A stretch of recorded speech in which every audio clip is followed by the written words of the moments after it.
How's it going, everyone? Today we are going to be talking about Hagerty's S2000 Buyer's Guide. Let's go ahead and see what they got right, see what they got wrong. For everyone who's just joining us now, I am a 3-year S2000 owner. I've done everything between tracking the car to daily driving it and everything in between. So hopefully I can give you exactly what to look out for when buying an S2000. So let's go ahead and get into it.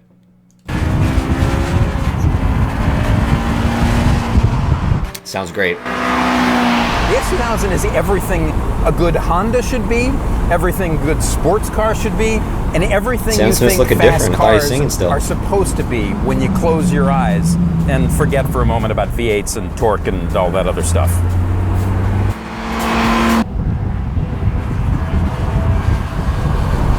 There's something ultimately very cheery about an S2000. This is a happy car.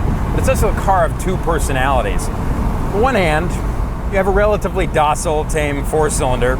Goes from idle to about 5.5, 6,000 RPM. Doesn't really have much to say. It's not slow. It's not really quick either. On the other hand, when you drop it down a gear, get into the top half of the cam, it's great. So pause it right here real quick. So 100% what Sam Smith, the retired singer, is saying is 100% correct. Below, let's just say 6,000 RPM, the car is very gutless, right? It feels like a normal car, and it's not like, it's pretty slow, but it's not incredibly slow where you can't like get up to speed or anything like that. It just feels very normal. It doesn't really sound very loud. So definitely kind of has that Dr. Jekyll, Mr. Hyde personality. What I will say too is that part of it that comes with the S2000 is that the flywheel is super light, meaning that you're often shifting pretty quickly because you don't want the RPMs to fall. Because on a higher mass flywheel, that means there's more mass circulating around, so there's more, I guess, inertia. I guess whatever. I'm not a scientific person by any means, but more inertia allowing the flywheel to spin faster, kind of almost like a Beyblade, I guess, when you have more weight on the outside. Anyways, that is to say, when you are in this Dr. Jekyll mode, right, just very calm, very relaxing state, it's hard to shift smoothly sometimes because usually you're at like 2,000 RPM, so it falls really quickly. So it's really hard to be smooth unless you're shifting really quickly. But once you get past that and get into like the Hyde mode where everyone's going, or where you hit VTEC, you're going fast, you can hear the RPM singing, getting closer to 9,000 RPM with every second. That's when shifting, you can shift quickly, and that's when it really feels really good, when the clutch really feels alive, and you see exactly why the engineers designed the S2000 for what it is. So, daily driving, just going around town, it can be a little bit unsmooth. It takes maybe like a week or two to get the hang of it, so don't judge it on its flaws right away. But then once you get into higher RPMs, you can shift super quickly and it feels so nice. So that dual personality is common with Honda fast cars. They've always wanted their fast sedans and hatchbacks and sports cars to be tame and ordinary around town and not ask much of you. But then when you really need it, to wake up and come alive. Part of the joy of an S2000 is how it does that. It feels so purposeful, but when you need it to be an ordinary car, when you need the air to work, the heat to work, you need the top to just go up and enclose you from the rest of the world so you can get through your commute, it does that. The basics. Just pausing right there too, it does everything that you could ask for a early 2000s car to do, right? The AC always works, the heater always works, the top will always come down, right? These are all things that you really expect out of a car that you would own for a while, but especially one with such a reliability or such a high level of reliability coming from Honda. And I'm here to say that the S2000 has been one of the most reliable cars I've ever owned. And I have a model year 2000 S2000, so one of the oldest S2000s that you can buy right now, and has been absolutely reliable. It's the one car I can always rely on, and everything just works in the car. So just want to say that. Here are great. Steering is electrically assisted, but it's linear, has a lot of feel. All the controls are direct, they have a lot of feedback, but it doesn't bombard you with information. It gives you just enough to let you get the most out of the car when you want to. And when you So one thing that I will say also real quick here is that the ePass system was, I believe, Honda's first year of using the electrical power steering. And it is very direct, as Sam Smith is saying here. It is definitely very direct. You point it, it will go in that direction. And I think even the CR, the Club Racer version, the S2000, like the most racing focused S2000, borrows the steering rack from the model year 2000 S2000, meaning that it's very short. The steering ratio is very short and very direct. But I will say, though, that the feel isn't super great. It's definitely lacking in a lot of road texture and road feel that I really like in cars, but this is just something where it falls short. It drops back into the background. The shifter is probably one of the greatest shifters ever sold in any car, modern or vintage, right? It's short throw, it's slick. The synchros almost suck the lever into place when you get a shift right, which is great, because the car makes you want to drive it harder. As calm and docile and tame as it is around town, everything about it makes you want to lean on it. And the more you lean on it, the more it wakes up. Yes, the car absolutely begs for you to push it harder and harder and harder. And as the more you push it, the better the car feels. And just like I was saying, once you hit that VTEC threshold and you're able to just easily shift way better than you can and way more smoothly than you can when you're just putting around town. And it's just egging you on, like, come on, we can go faster, we can go faster, we can go faster.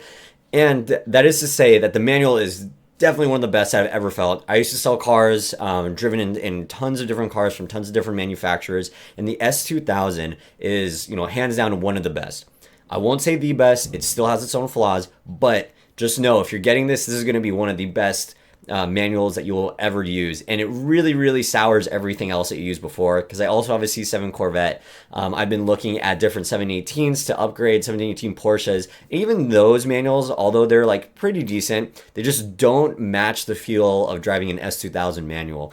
The one short side that I will say is that, at least with mine, the model year 2000 S2000, is that the first to second gear can sometimes grind a little bit. So as with any manual, you just have to be ready to kind of like learn some of like the quirks and intricacies of working your specific model. But just something to know, generally though, you're going to be in for an amazing time using this shifter. So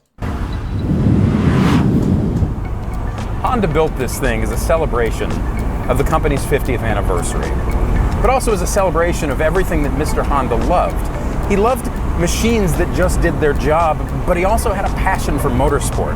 Shouts out to Mr. Honda. That's Shouts partly out. why the company went into Formula One. It's partly why the company went into motorcycle racing, and it's partly why their stuff was so successful, because when they put their mind to a task, when his engineers were allowed to focus on one thing above all, they did and continue to do it really well. They did a great job. Absolutely great job. So the origin story here is part of what makes this car so great. Honda was in Formula One multiple times. They built a mid-engine sports car in the early 90s with the help of Ayrton Senna. They have done things like this, but when they spit this car out in 1999, it was almost a shock. It was so much a shock that the concept car that preceded it in 1995 looked remarkably like this. Nobody saw it coming. Everybody said, oh well, that's pretty great. They're not going to build it, but it's great. And then they built it, and it was great. Yes, absolutely. So if you actually look at the concept car for the S2000, it looks very, very close to the actual car itself. And like, how many cars nowadays can you actually say that for, right? Even the Supra nowadays, right? The FT1, I believe is what it was called, their concept car, didn't really necessarily look like how the Supra, you can definitely tell that it's taking a lot of cues from it, but actually looking at the Supra versus what it is versus the FT1 prototype is definitely a little bit different. But the S2000 itself was actually very, very similar. So when these things were new, relatively few people cared about them. They only sold 60,000 cars over 10 years. Pretty sure Ford made more F-150s than that last Wednesday. Now, today, things are a little different. These cars are very much in demand. A lot of them were backed off the road sideways or thrown away at track days or just driven into the ground, because you can do that with an S2000. Just be very careful. And so good ones are be very rare. careful with S2000s. Good ones like this, an early AP1. First generation of the car had the higher red line, has slightly more involving motor, are even more rare. They're worth having, but they're also worth driving. You don't buy one of these to park it. I am a huge proponent of driving your cars, right? S2000s are meant to be driven. They're not meant to be stowed away and, just kept in an area that will never see the light of day. please drive your cars. And to Sam Smith's point, the AP1 S2000s I don't know if they're more rare than the AP2s, but people, there don't seem to be as many on the market, maybe because they were known for a very twitchy rear end without putting the right suspension components and tires and everything like that, right? So like he was saying, there are a lot of people who wrapped theirs around a tree, that destroyed them during track days, everything in between, which makes the AP1s a very special car, right? And I think the way you can look at it, that many people say, so if you're looking in the S2000s, I'm sure that you've probably heard this before, but the AP1 S2000 is the best S2000 you can buy versus the AP2 S2000 is the best car that you can buy, meaning that there's much more usable torque with the AP2. They fixed a lot of like the valve issues with the AP2, transmission issues as well, better diff too. So a lot of these like shortcomings that were in the AP1, the AP2 addresses. So generally speaking, it's kind of like the more, that's the better car overall. But if you take a look at what Honda wanted to make when making an S2000, right? Just a love song to driving cars, and something that's going to feel so engaged, and it's not going to, be saving your butt if you go too fast. That is the AP1. It goes all the way to 9,000 RPM, not 8,200, I think, that the AP2 goes to. And it's also just more on your toes, right? So there's only ABS, right? No traction control with these. So it's only you, the car, and the road. And I think that's what makes something so special about the AP1s, why I love my AP1 so much.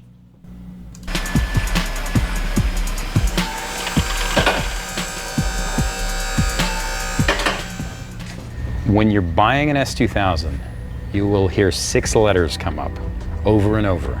If you go into the forums, that's all they'll be filled with. If you look at parts, people will go, do you have this or that?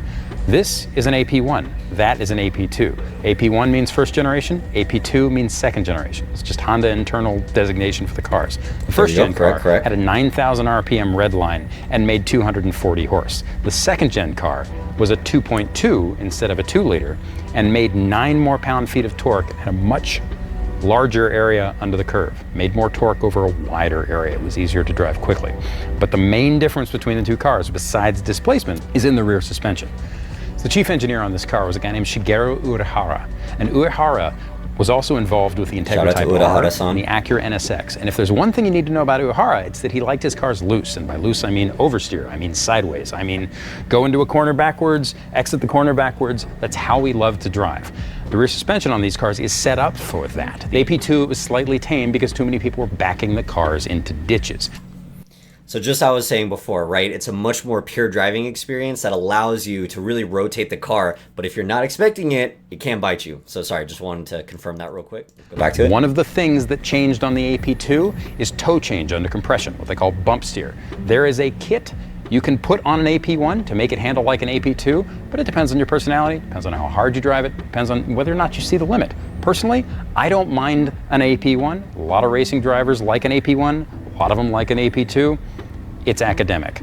Pick the one that has the red line you want. If you want the high, fast, zingy one, go for that. If you want the one that makes more torque and doesn't require as much revving, go for that. They're both great cars. The S2000 is always... So one thing I will say too is that it's the AP1 versus AP2 debate is a tale as old as time is. And really the one you're looking at it too, even if you're looking at it from like a track perspective, right? Which one's going to be faster?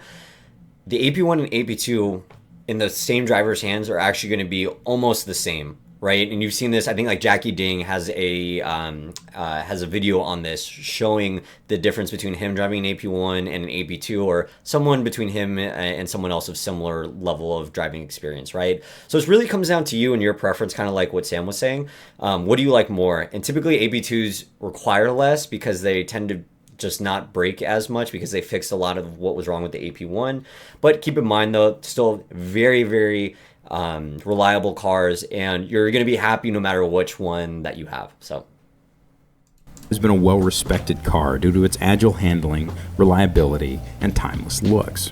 An AP1 car like this, in number 3, good condition, has consistently fetched around $15,000 from early 2013 through early 2020, though values do appear to be on the rise. As always, Values change over time, so please go to Hagerty.com/valuation tools in order to get the most detailed and up-to-date information.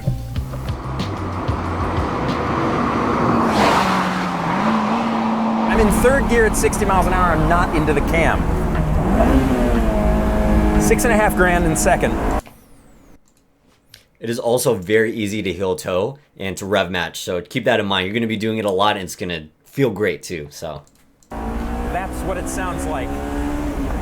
It sounds amazing, especially. I just have the UK mod, which basically binds two areas within the exhaust together so that it creates a deeper growl, plus an intake and also a test pipe as well. And it sounds amazing. So definitely well recommended unless you're getting an exhaust. But I would definitely do anything you can to help really make the engine sound louder and better. You are Ayrton Senna. You are James Hunt. You are 1,000 other people, whether they drove for Honda or not. It's just this generic, wonderful dream of motorsport, and the car talks to you. I've wanted one for a long time, and I don't own one, probably because I'm stupid. And that brings us to the final question, right? Should you buy one? Well, depends on what you want to do with it. If you want to hang on to it and wax it with a diaper and put it in your garage and think about Mr. Honda's legacy and everything he meant and everything that they did in Formula One, okay, sure, fine. It's kind of like appreciating a really good appliance, except this is more than an appliance. If you want to buy one to go run track days and autocrosses and just rail the hell out of your local mountain road, well, that's great for that. Won't ask much of you. You'll probably have a great time with it, and when you go to sell it, if you go to sell it, you might not, because you might like it a lot. But when you go to sell it, you'll get decent money out of it. What if you want to just go find a road somewhere and just ramp into VTEC over and over and over and over and over again like a jerk? You can do that, and it's perfect for it, and it makes all the noise in the world. Absolutely. Do it every single time. I always redline the car. Once the oil's up to temperature, of course. I'm always redlining it. It's so much fun. Because they made a decent number of and them, you're not going that kind fast. of everywhere. And they're not kind of everywhere anymore. And people who have them are hanging on to them. People don't let go of things that are great. So that is actually a really great point. People do not let go of things that are great. Because I will say that the S2000 community, at least in the area that I'm at, most owners have had it for like 5, 10, 15 years even, right? They've had these cars for such a long time, and I've never met a community that has kept it for such a long time. So that just goes to show you how much people love these cars, how dedicated the community is, and how awesome that they are to have.